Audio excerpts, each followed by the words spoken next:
Hey guys, it's DJ Moose Ryan back here.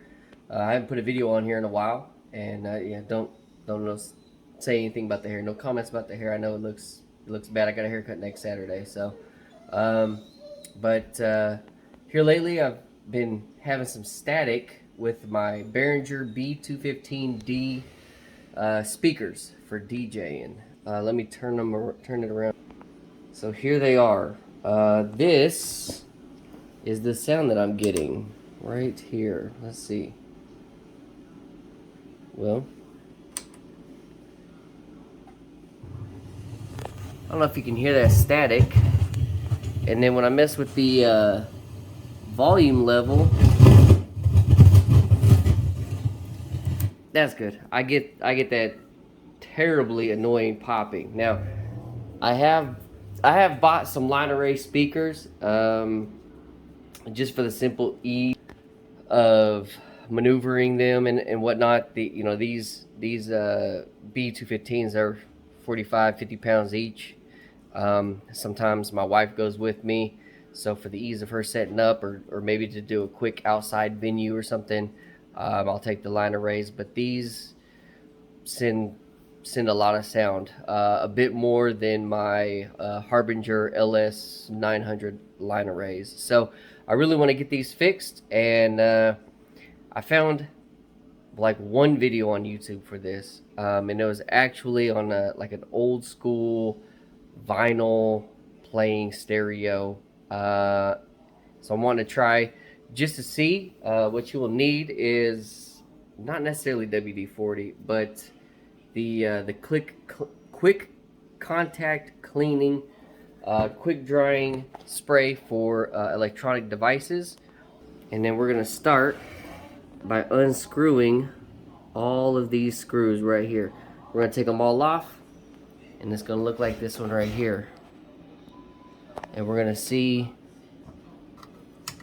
if we can get to play some crystal clear music. So I will not bore you with the time of unscrewing all that. So and I won't even make you watch me fast forward through unscrewing it. So I'll be right back once I get it unscrewed. All right, guys. So as you can see, I got the basically it's like an electronic box. All right. As you can see, I got that pulled off, and now I know I was like, dang, what's going on here? Let me switch hands. Now we got to get the side of this cage off. As you can see, there's a screw here, a screw here, and a screw here. I already got those three. And then we're going to take this side panel off, and it's going to look like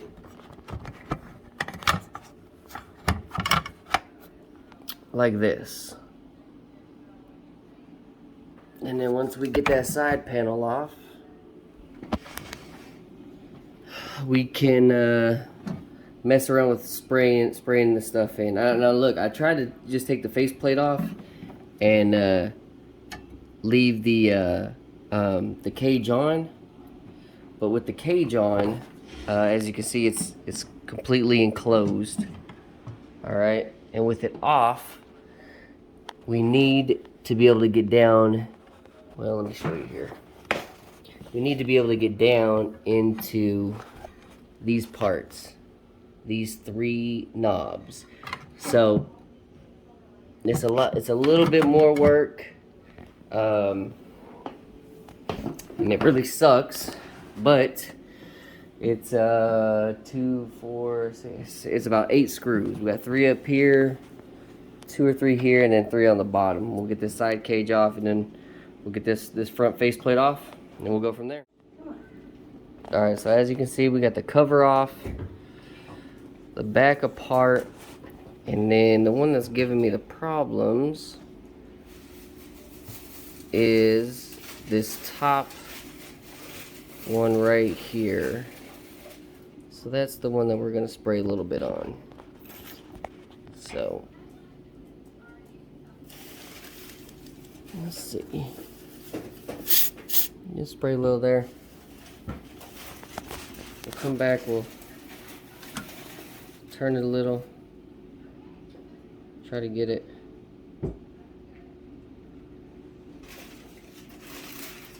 a little lubricated there. And then